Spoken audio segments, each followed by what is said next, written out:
이 세상에서 다른 사람의 아무 타치를 안 받고 나 혼자만이 독단적으로 할 수 있는 게 있어요. 그게 뭐냐면 오해와 착각입니다. 내가 오해하고 착각하는 것은 누가 시비할 수가 없어요. 왜냐하면 내 생각 속으로 할 수 있고 그렇기 때문에. 거꾸로 얘기하면 다른 사람이 나에 대해서 오해를 하거나 착각을 하더라도 내가 그걸 막을 수 있는 방법은 없다는 거죠. 그래서 그거를 그 사람이 오해하고 있으면 만나서 대화를 통해서 그 오해하고 있음과 진정을 모른다는 것을 잘 깨닫게 해주면서 인간관계를 맺어가는데, 이 인간관계를 잘 못 맺어가면 인생을 참 불행하게 삽니다. 하나님께서 우리에게 특별하게 인간관계를 맺어준 그런 우리의 거처들이 있어요. 그게 가정이고 또 교회고 또 직장이고 같이 또 등장하는 자주 만나는 사람들이죠. 우리는 대한민국의 인구가 5천만이라고 해도 다 만나고 사는 게 아닙니다. 다 그 사람들과 여러분이 관계 있는 것도 아니고, 세계 70억이 넘는 인구가 여러분하고 직접적으로 관계 있는 것도 아니고, 주로 여러분이 주로 만나는, 현재 위에서 만나는 사람들 때문에 위로도 받고 격려도 받고 힘도 얻지만, 반대로 현재 만나는 이런 사람들 때문에 상처도 받고 또 아파하기도 하고, 또 이렇게 사람들한테 계속 상처를 받다 보면 사람들이 그 사람들을 피하게 되면 나중에 대인 기피증도 생기고, 또 어떤 상처받은 것 때문에 사람들에게 분노가 사그라들지 않아서 사람들이 분노하면서 살아가고, 어떤 사람은 평생 왼수로도 살아가고 그렇습니다. 그런 것들이 대체적으로 그 사람이 잘못한 것도 있어서 그렇지만, 때로는 우리가 오해하고 또 잘못 생각하고 또 잘못 편견을 가지고 있어서 그런 일들이 되는 경우들이 많습니다. 지금 우리나라에는 초갈등 사회에 빠졌어요.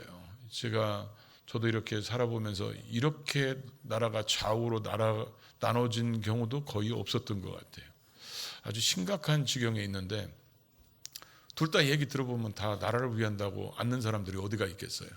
근데 정작 대화로 푸는 일들은 줄어들어 버리니까 이게 갈수록 이런 갈등이 심해지고 있다는 거죠.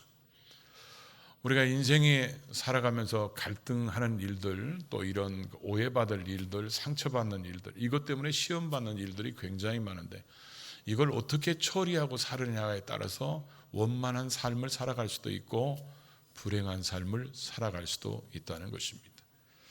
우리가 성경의 인생에 부딪히는 문제들을 가지고 그런 시각으로 성경을 쳐다보면, 성경은 보면 볼수록 완벽한 책이라는 생각이 듭니다. 왜냐하면 우리를 만드신 하나님께서 아담으로부터 예수님 재림할 때까지 이 땅에 태어나는 모든 사람들의 인생의 문제를 어떻게 해결해야 되는지, 죄 문제를 어떻게 해결해야 되는지, 시대마다 다 다르지만 성경은 시대가 다른다 해서 성경을 다시 써야 되고 성경을 바꿔야 되고 그런 게 아니라, 여전히 하나님의 말씀은 유효한데 그 속에는 시대가 아무리 바뀔지라도 우리를 만드신 그분이 너무 성경을 우리에게 주시는 책이기 때문에 너무 잘 써놓으셔가지고, 우리는 어떤 오해를 했다, 성경 찾아보면 왜 오해를 했는지, 오해를 어떻게 풀 것인지가 다 기록되어 있고, 우리가 낙심할 때는 왜 낙심했는지, 그 낙심을 어떻게 이길 것인지는 또 성경에 기록해 놓고, 마치 성경은 우리를 치료하는 책인 것 같은 그런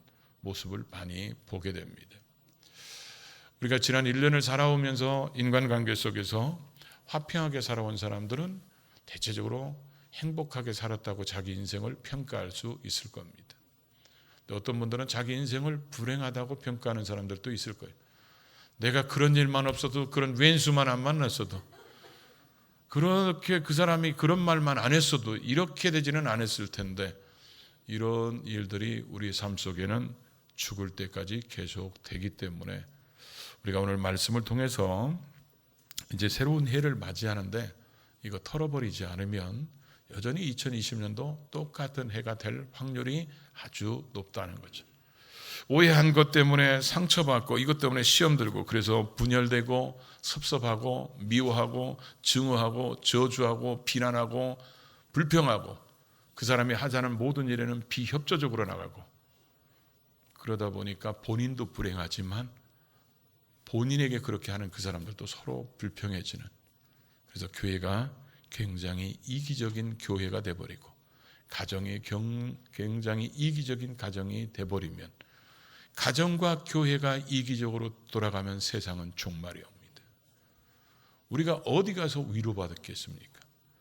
그러니까 사람들이 위로받으려고 술을 찾거나 마약을 찾거나 쾌락을 찾거나 탈선하는 이유들이 바로 지금 우리 가장 가까워 있는 사람들 속에서 위로와 격려를 받지 못하니까 그런 일들이 벌어지고 있다는 거예요. 오늘 저는 세 군데 본문을 통해서 우리의 인생의 이런 오해나 또 이런 갈등을 어떻게 풀어갈지에 대해서 한번 말씀을 나누고자 합니다. 오늘 첫 번째 읽었던 내용은 기브온 족속들 얘기입니다. 이스라엘 백성들이 이제 파죽지세로 쳐들어오니까 이제 기브온 족속들이 보니까 다 씨를 말리는 거예요. 하나님 말씀대로 다 멸절하라 했으니까. 자기들이 지금 이스라엘과 싸워서 이길 수 있는 힘은 없고 살아나갈 수 있는 유일한 방법은 그들과 화친을 맺는 거예요. 그래서 이들이 화친을 맺기 위해서 여러 가지 사건들을 꾸미기 시작합니다. 그래서 마치 굉장히 멀리서 화친으로 온 것처럼 신발도 다 떨어져 가지고 기운 신발을 신고 옷도 다 헤어져 가지고 기운 옷을 입고 포대도 올 때는 새 것이었는데 마치 다 낡아가지고 새지 않게만 받으시 기우는 것처럼, 떡은 출발할 때는 뜨뜻한 거였는데 와보니까 다 말라서 탁 나가지고 이런 거 가지고 오면서 우리가 멀리서 왔으니까 화친하자. 이렇게 할 때 여호수아나 이스라엘 족장들이 그들이 가지고 온 그 선물들을 받았지만 사실 쓸모없는 거죠. 쓸모없는 건데 성경은 지금 얘기하고 싶은 게 뭐냐면 여호와께 묻지 아니하고 14절에 이렇게 기록되어 있었다는 거죠. 지금 왜 이들이 여호와께 묻지 않았을까요? 이들과 지금 화친을 맺어야 되는지 안 맺어야 되는지. 사람들은 우리가 어렵고 힘들 때는 자꾸 기도하려고 엎드리지만 모든 일이 형통하게 잘 되면 기도하려고를 잘 안 해요. 그리고 왜냐하면 충분히 내 입장에서는 그 정도는 할 수 있다고 착각합니다. 지금 이들은 여리고 성동도 점령했죠. 아이성에 일시 실패했지만 다시 아이성도 점령한 직후에 일어난 일이기 때문에 뭐 화친하자고 왔는데 뭘 화친하면 되지. 이렇게 생각해서 기도하지 않고 이들이 그들과 화친을 맺고 여호와의 이름으로 맹세를 합니다. 근데 그들이 속은 거죠. 그들이 지금 겉모습과 환경만 보고 이들은 멀리서 온 거라고 착각합니다. 결국 이들이 다시 정복전쟁에 나가서 3일 지나니까 바로 그 사람들이 자꾸 기브온 족속이라는 것을 나중에 깨닫고 그들을 어떻게 여호와 이름으로 맹세했기 때문에 어떻게 할 수가 없게 되고, 그래서 그들은 어쩔 수 없이 이스라엘 신앙의 공동체 속에 암적인 존재로 넣어놓고 같이 살아갈 수밖에 없는 그런 이스라엘 백성들의 큰 실수를 기록하고 있습니다. 이들은 겉에만 보고 평가했기 때문에 그렇습니다. 이런 일들은 위대한 사무엘 같은 선지자도 이런 일을 행합니다. 사무엘도 겉모습만 보고 사람을 평가하는 그런 모습이 있었어요. 성경에 보면 사울이 하나님 앞에 불순종해서 하나님의 사울왕을 버리고 이새의 아들들 중에서 내가 왕을 세우겠다. 그래서 기름불을 가지고 이새의 집에 갔을 때 이새한테 자식들 다 모아라. 그랬더니 자식들이 쭉 쓰는데 첫 아들 엘리압을 딱 보는 순간 사울의 눈에, 이 사무엘 선지자의 눈에는 이 사람이다. 이런 생각이 들었어요. 그래서 기름 부으려고 하려고 그러니까 하나님께서 아니라는 거예요. 사람을 다는 외모로 취하는 게 아니라 그 사람의 중심을 본다. 둘째도 아니고 셋째도 아니고 다 아니라는 거예요. 그래서 이 아들이 다시 없냐, 또 아들이 없냐 그랬더니 사람들 관점에서 봤을 때 제외된 다윗이 지금 양을 지키고 있으니까 오라고 그랬는데 사무엘이 볼 때도 그 자식들 중에서 어쩌면 제일 시원찮았을지도 몰라요. 그런데 그의 중심은 하나님 앞에서 가장 멋진 사람이었기 때문에 하나님이 다윗을 왕으로 기름 부어도록 사무엘을 시킵니다. 우리는 살아가면서 겉모습을 보고 사람들을 다 평가합니다. 저 사람은 어떤 사람일 거다. 저 사람은 어떻게 생겼을 것이다. 저 사람은 승질머리는 어떻게 생길 것이다. 맞는 경우들도 물론 있습니다. 그러나 우리가 기억해야 될 것은 우리는 그리스도 안에서 새로운 피조물입니다. 새로운 피조물이기 때문에 예전에 교회를 안 다닐 때 사람들이 쓰던 그런 상투적인 표현들은 뭐 관상대로 눈이 이렇게 생긴 사람은 이렇게 살고 뭐 코가 이렇게 생긴 사람은 이렇게, 귀가 이렇게 생긴 사람은 이렇게 생기고, 사람들은 전부 다 그걸로 평가를 하고 그럽니다. 근데 성경은 우리에게 그렇게 평가라고 얘기하지 않습니다. 그거는 사람들의 평가고, 하나님은 그 사람들의 중심을 보고 평가하기 때문에 하나님의 자녀인 우리들도 사람들에게 그 중심을 보고 평가하는 하나님의 관점에서 봐야 되는데, 외모로 사람들을 평가하기 시작하죠. 그래서 이게 겉으로 드러난 것만 보고 평가하다가 결국 이들은 엄청난 실수를 저지르게 된다는 것입니다. 우리도 겉으로 드러난 거, 지금 환경만 보다가 평가하면, 우리가 그 환경만 보고 결정하면 우리가 오판할 수 있고 실수할 수 있다는 거죠. 그래서 항상 우리가 이런 오판하거나 오해하지 않기 위해서는 기도하고 결정해야 된다는 것을 이 기브온 사람들을 통해서 우리에게 말씀하고 있죠. 여러분들을 보고 사람들은 외모를 뭐라고 그러십니까? 사람들은 저보고 지금은 이제 제가 조금 목사같이 생겼나 봐요. 지금은 목사같이 생겨가지고, 제가 젊었을 때는요, 그 시외버스 있잖아요. 시외버스 뭐 40명 이렇게 타는 거. 시외버스를 타면 각 지역마다 검문소가 있어요. 검문에서 검문할 때 꼭 경찰들이 나만 내리라고 그럽니다. 그래서 아주 징그러 죽을 뻔했어요. 왜냐하면 범죄형으로 생겼는지 모르겠어요. 그리고 제가 개척하고 얼마 안 됐을 때는 사람들이 다 조직에서 출장 나온 사람 같다 별 소리를 많이 하더라고요. 사람들이 외적으로 평가하는 거예요. 그래서 저희 지금 목사님들을, 저희 선배 목사님들을 이렇게 만나면 똑같은 말을 굉장히 많이 듣습니다. 내가 뭔 말을 많이 듣냐면, 생김새하고는 너무 다르다고 하는 짓이. 왜냐하면 그 사람들도 외모로 봤을 때는 저 사람은 저럴 것이다 생각했는데 하는 짓은 전혀 다르다는 거죠. 우리가 사람을 잘못 평가하면 좋은 사람을 잃어버릴 수 있어요.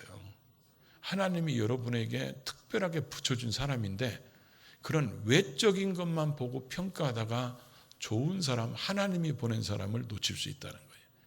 그것보다도 뭐가 중요하다고요? 기도가 중요하다는 거예요. 그것을 우리에게 보여주고 있습니다. 두 번째는요, 두 번째 이 르벤 자손, 르벤 지파, 갓 지파, 므낫세 반 지파 얘기입니다. 이 사람들이 요단강을 중심으로 해서 지금의 요르단 쪽으로 향해서 이들이 이렇게 올라오죠. 올라와서 요단강 이쪽을 요단 동편, 이쪽을 요단 소편이라고 하는데 여기를 정복합니다. 그 바사랑 시온이나 이런 사람들을 다 정복해가지고 여기를 두 지파 반에게 땅을 할당해 주죠. 르벤 지파, 갓 지파, 므낫세 절반에게 여기를 줍니다.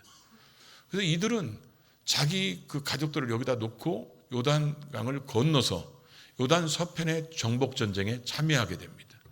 이 정복 전쟁에 참여해서 이제 나중에 이제 다 완벽하게 정복은 못했지만 이들이 이제 다시 탈취물을 가지고 이제 요단을 건너서 넘어오는데 이들에게 거룩한 고민이 하나 생깁니다. 그게 뭐냐면 요단강 때문에 동편과 서편이 나눠져서 마치 분리가 되는 것처럼, 우리나라의 38선 때문에 남과 북이 분리되는 것처럼 이런 생각이 듣고, 지금 요단 서편의 실로에 가야 하나님의 법궤가 있으니까 이게 지금 하나님에게서 멀어진 느낌도 들고, 같은 믿음의 공동체, 혈연의 공동체인데 요단강 때문에 두 지파 반이 분리된 것 같고, 자기들까지는 괜찮은데 자기의 자손들이 서편에 있는 사람들을 잃어버리고 서편의 지금 법궤 속에 그 하나님의 임재를 상징하는 하나님을 잃어버릴까 하는 고민에 빠집니다. 그래서 이들이 요단을 넘어서자마자 큰 제단을 만들어 놓습니다. 큰 제단을 만드는데, 큰 제단을 만드는 이유가 뭐냐면 거기서 번제나 다른 제사를 드리려고 만드는 게 아니라 하나의 상징적인 기념물로 만들어 놓습니다. 저 요단 서편에 있는 사람도 같은 이스라엘의 신앙의 공동체, 혈연 공동체고, 저들이 섬기는 하나님이나 우리가 섬기는 하나님은 오직 유일하신 하나님이다. 이걸 자기들뿐만 아니라 자기의 후손들에게 가르치려고 상징적인 건물을 만드는데, 요단 서편에 있는 사람들이 이 얘기를 들었습니다. 이 제단을 만들었다는 얘기를 듣고. 그런데 이 사람들은 오해를 합니다. 저것들이 저기다 제단을 쌓아놓고 우상을 숭배해 가고, 그러면 우리는 같은 이스라엘인데 쟤들이 범죄하는 것 때문에 하나님이 징계를 때리면 우리까지 맞게 되는데 저것들 싸워야 된다. 그래가지고 지금 서편에 있는 사람들이 비느하스를 중심으로 해가지고 이런 두령들이 지금 이 사람들과 쳐들어왔습니다. 싸우려고. 그런데 이들이 싸우려고 해서 곧장 그냥 칼 들고 전쟁하고 이랬으면 동족상전에 6.25 같은 비극이 일어났을 텐데, 그렇게 하지 않고 이들이, 여러분들도 이런 경우 있죠. 다른 사람이 내 얘기를, 다른 사람이 한다는 얘기를 다른 사람이 전해줬어요.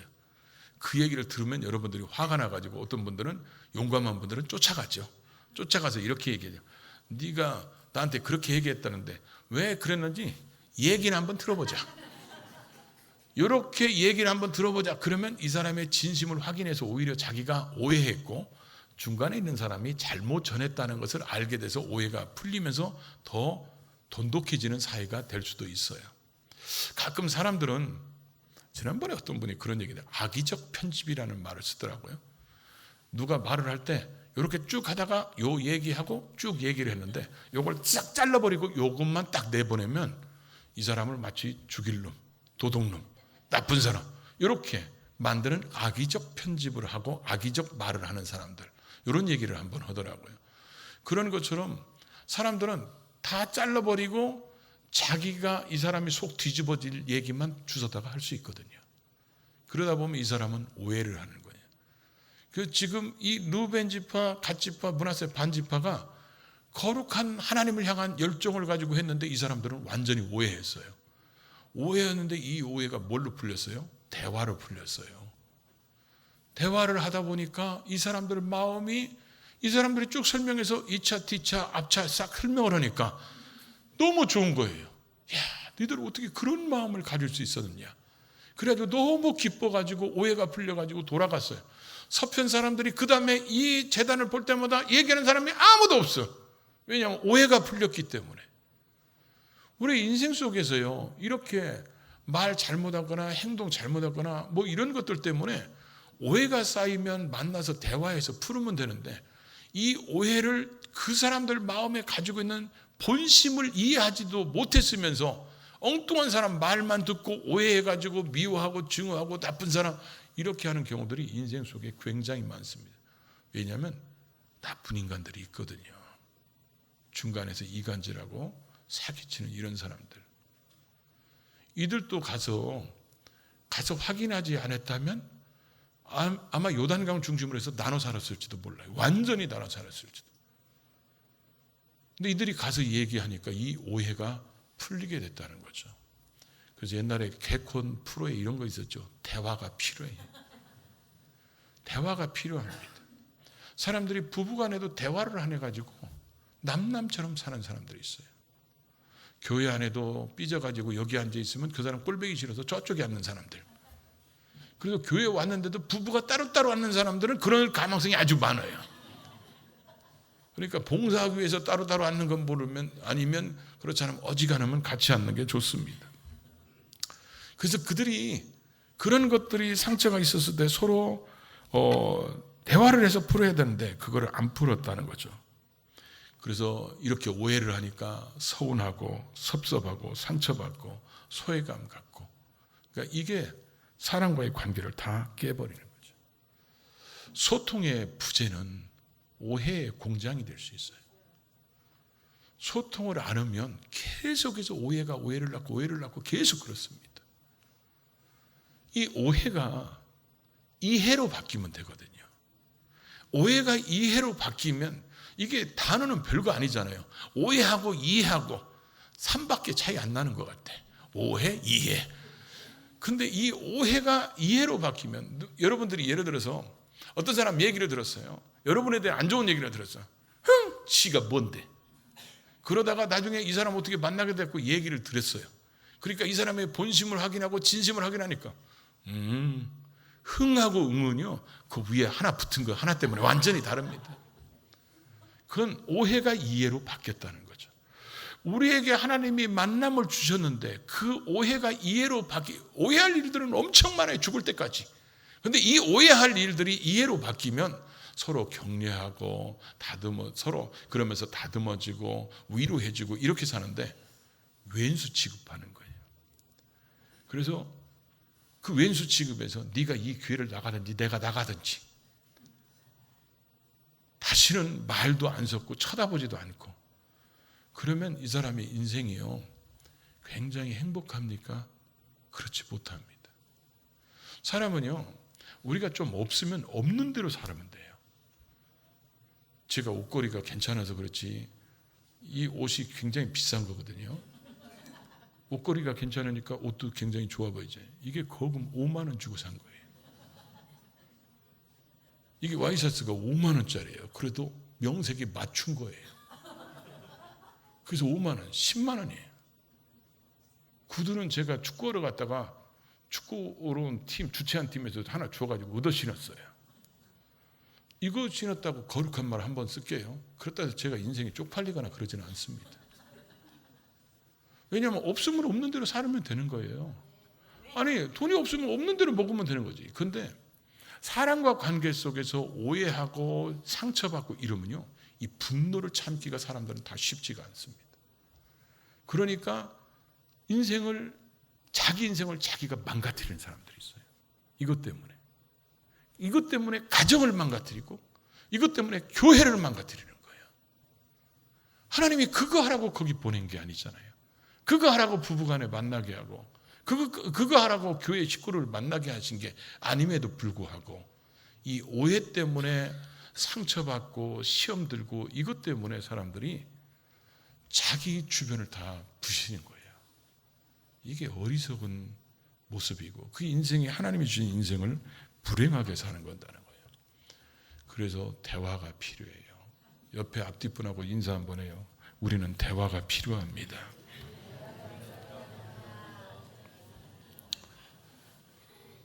세 번째는 한나 얘기 하려고 그래요. 한나 얘기는 잘 아시죠? 한나는 당시 제사장들도 다 타락하고 이런 상태니까 부인을 2명이나 두는 그런 집안에서 사는 거예요. 한나는 자식이 없었고 둘째 부인은 분인나는 아들을 낳았어요. 그러니까 아들을 낳고서부터 이 한나를 볼 때마다 격동시켰다고 옛날 성경에 그렇게 써있는데 이게 우리 편대로 제일 쉽게 해석하면 이런 얘기예요. 만날 때마다 속을 뒤집어 놓는 거예요. 그러니까 이 한나가 속이 뒤집어지니까 남편을 볶아대는 거예요.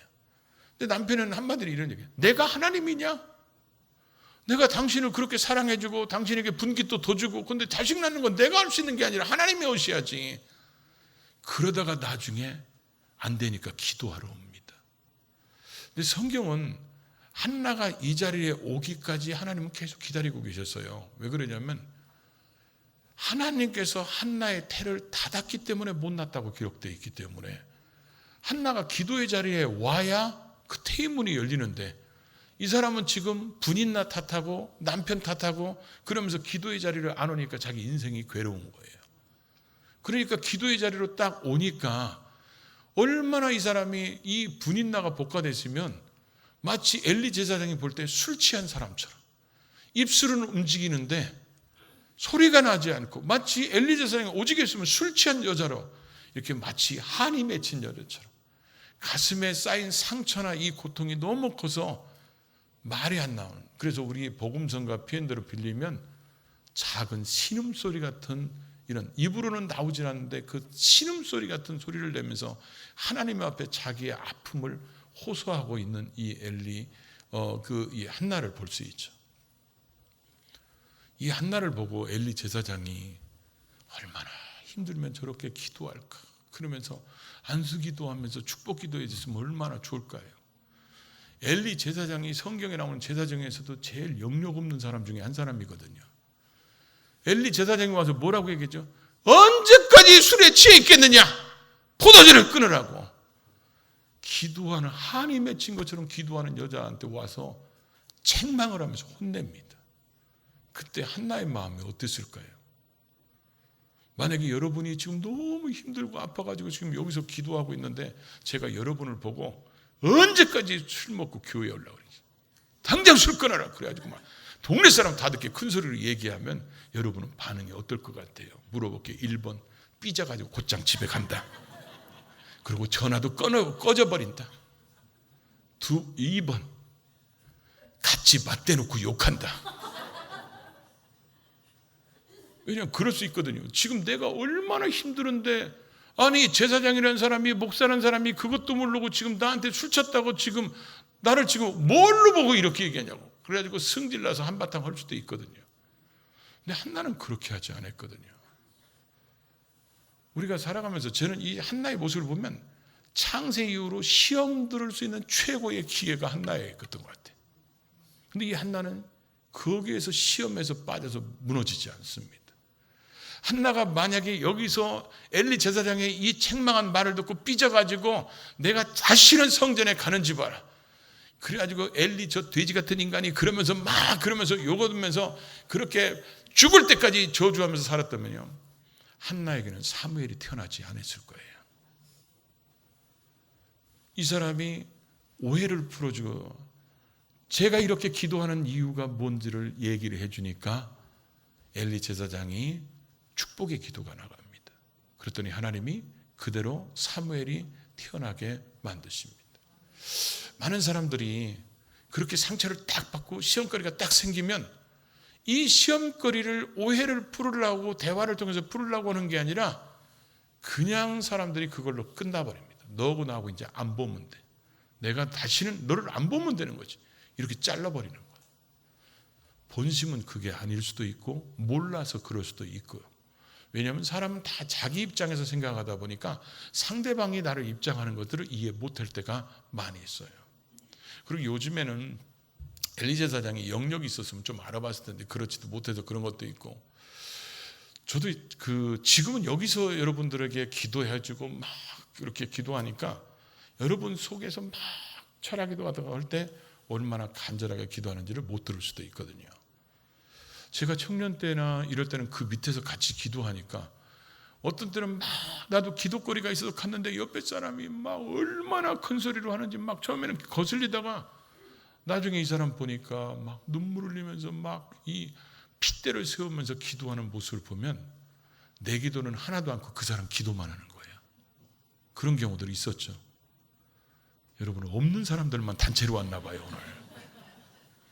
어떤 사람은 막 울면서 신음소리는 나는데 소리는 안 들리는데 막 신음소리 나면서 막 가슴을 치고 땅바닥을 치는 이런 사람들이 있어요.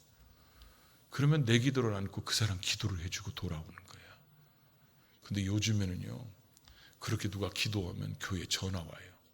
그런 사람들 내보내라고, 시끄럽다고. 이게 그만큼 우리가 강팍해졌고 이기적이라는 거예요. 지금 저 사람이 얼마나 힘들으면 저렇게 기도할까, 얼마나 아프면 저렇게 할까, 이런 마음을 이해하려고 하는 게 아니라 내가 싫으면 다 싫어버린 거예요. 이러다 보니까 굉장히 이기적이, 가정이 이기적이 돼버리고 교회가 이기적이 되면 세상이 종말이에요. 종말. 우리는 지금 그렇게 만들어가고 있는 신앙생활을 하는 모습들이 많다는 거죠. 그런데 이 지금 한나는 그런 상황에서 자기가 시험 들어가지고 그냥 갈 수도 있는데 그 오해를 풀어주세요. 그러니까 여러분, 우리가 그런 오해를 풀어야 되는 거예요. 이런 오해들은 얼마든지 우리 속에 있을 수 있어요. 제가 이렇게 예배를 끝나고 3부 예배 끝나고 저 앞에 가서 인사 안 하잖아요. 기도받고 싶은 사람들 나오라고, 강단 앞에. 저도 아픔이 있어도 저기서 안 하는 거예요. 개척했을 때 그때 성도들도 많지도 않았어요. 지하실이야, 문이 한 칸이야. 그런데 거기에서 어떤 집사님이 나오자마자 내일 신방 해야 돼, 막 이 사람이 얘기하는 거예요. 그래갖고 이 신방, 그 집에 신방 가는 걸 누가 들으면 안 되는 것처럼 막 목사님 빨리 내려야 되는데 막 그러다가 옆에 누가 지나가는 걸 놓쳤어요. 누가 지나가는 것 같았어. 그러고 나서 이제 이 사람하고 그러면 화요일날 신방하자고 이렇게 하고 이제 다시 인사를 했어요. 그랬더니 지나가는 사람 같은 사람이 그 다음 주에 교회를 안 나온 거예요. 그래서 전화를 했어요.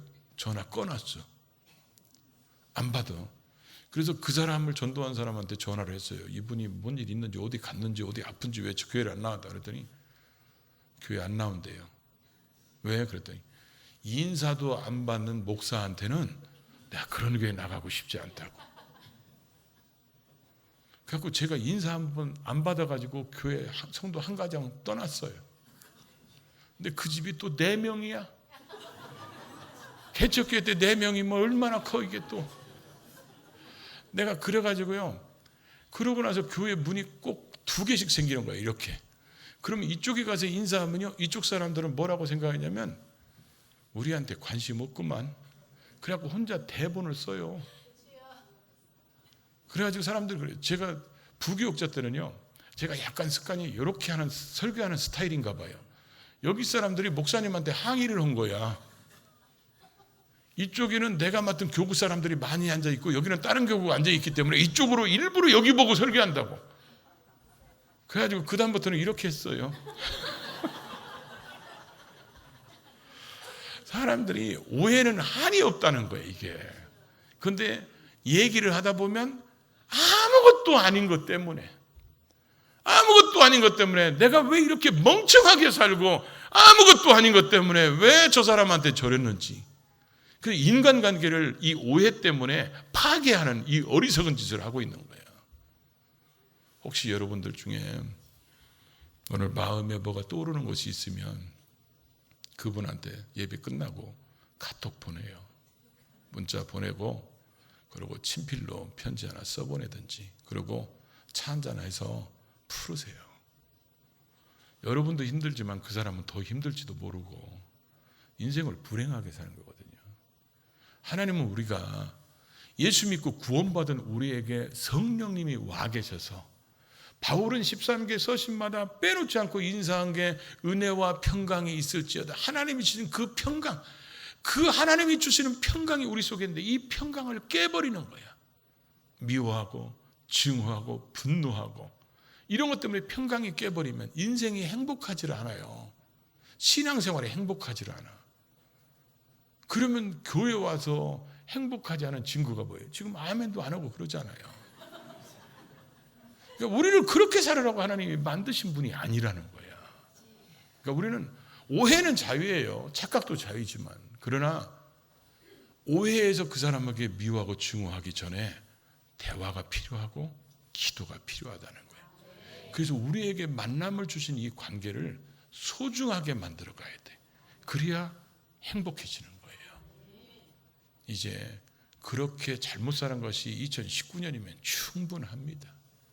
2020년까지 그렇게 끌어가려고 하지 말고 다 2, 3일 안에 다 털었으면 좋겠어요. 옆에 분하고 다시 한번 인사로, 대표로 인사합시다. 옆에 분을 그 사람이라고 생각하고 우리 화해하고 대화하고 삽시다.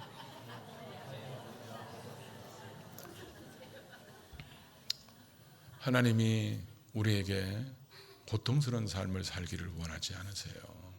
늘 하나님 때문에 행복한 삶을 살기 원하시는데 우리는 아무것도 아닌 것 때문에, 그게 죽고 살 일입니까? 사람들이 죽을 때는요, 그렇게 왼수지고 사는 것들이 아무것도 아니었어. 내가 왜 그렇게 살았는지, 왜 이렇게 멍청하게 살았는지 그때 가서 후회합니다. 그러지 말고 가족관계도 교우관계도 비록 떨어져 있더라도 전화상이라도 여러분 화해해서 행복한 신앙생활을 할 수 있기를 주의 이름으로 축복합니다. 기도합니다.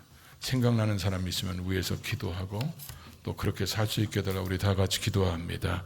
아버지 하나님 감사합니다. 오늘도 우리를 사랑하셔서 주의 예단에 불러주시고 말씀 듣게 하셔서 감사합니다. 주신 말씀을 마음에 깊이 새기게 하시고, 우리가 오해 때문에 상처받고 시험에 빠져서 이래서 우리의 신앙을 망가뜨리거나 우리의 심령에 상처받아서 인생을 불행하게 살지 않도록 하나님이, 우리는 늘 주 안에서 기뻐하라고 살으라고 말씀하는데 기쁨이 아니라 슬퍼하면서 좌절하면서 절망 가운데 분노 가운데 살아가지 않도록 우리를 긍휼히 여겨주시고, 우리에게 아픔과 상처를 준 그 사람을 주님 용서하시고 그 사람을 위로하시고, 또 나 때문에 받은 상처들 있는 사람들 있으면 주님 위로하시고 치유해 주셔서 하나님의 말씀으로 회복되는 우리의 삶들이 되게 하소서. 하루하루의 삶이 주님과 동행하며 성령님이 주시는 그 위로와 평안이 우리 가운데 늘 넘치게 하소서.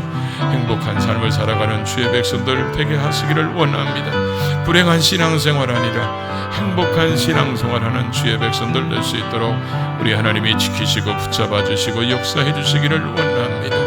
하나님 말씀을 가음에 새기게 하시고 2019년에 이런 일들이 있다면 다 털어버리게 하시고 2020년에 그리스도 안에서 새롭게 이제 은혜 속에서 이제 아름답게 신앙생활하며 행복한 신앙생활하는 우리 모두가 되도록 복 내려 주시옵소서. 예수님의 이름으로 기도하옵나이다. 아멘.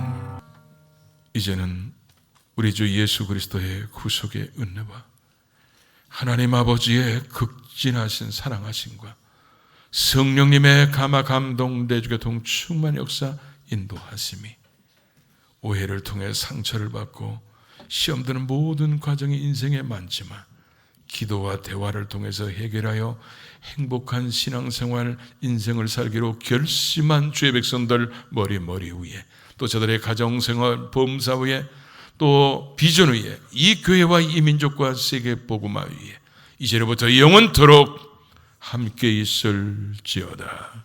아멘. 주님 감사합니다.